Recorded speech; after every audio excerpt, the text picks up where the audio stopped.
For a long time, this was the gold standard for Sony professional lenses. But now there's a newer version and it's smaller and lighter. So is the original still worth buying in 2023 and beyond? Today, we're going to find out.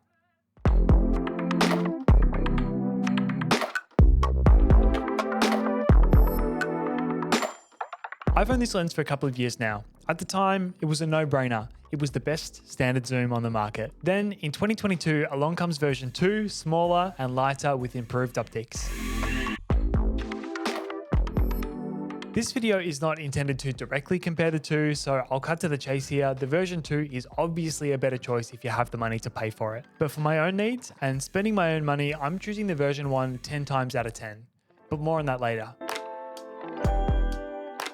If we're talking size and weight, these things honestly do matter. Even just the look of the smaller lens on your body is something that I actually do care about. A small, chunky piece of glass just looks so good on your camera body. It's also nice to hold, it will balance more easily on a gimbal. You can also find both smaller and lighter options from the main competitors Tamron and Sigma. But before the version 2 of this lens was announced, I never worried about any of those things. Same goes for image quality. I never wanted for more than what this lens could give me. During my time with it, I've shot every conceivable type of image. I've shot weddings on it start to finish, band promos, live music, events, high-end product photography, fashion, you name it, I've done it with this lens, and a heap of video too.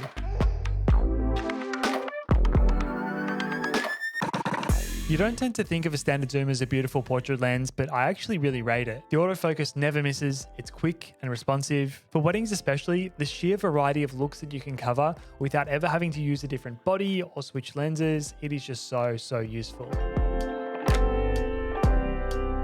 Even the bokeh wide open is reasonably good, but I'm not here to sell you on the focal length. I don't think it's controversial at all to say that most professionals would tell you if they could only choose one lens, then a 24-70 standard zoom would be it.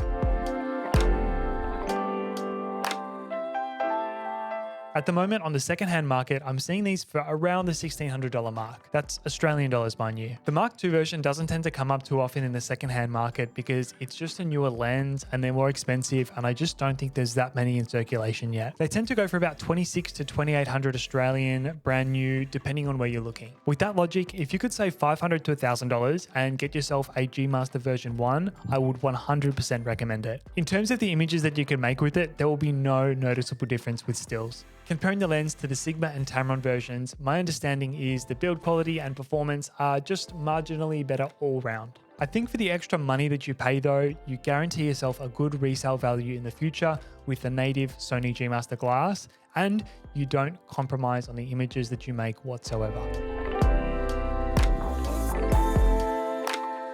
This lens is every bit as good as it was the day that it came out. That goes for every piece of kit, by the way. It was, and still is, an outstanding and professional lens in every way. Just because there is a more expensive version now doesn't mean you should write it off.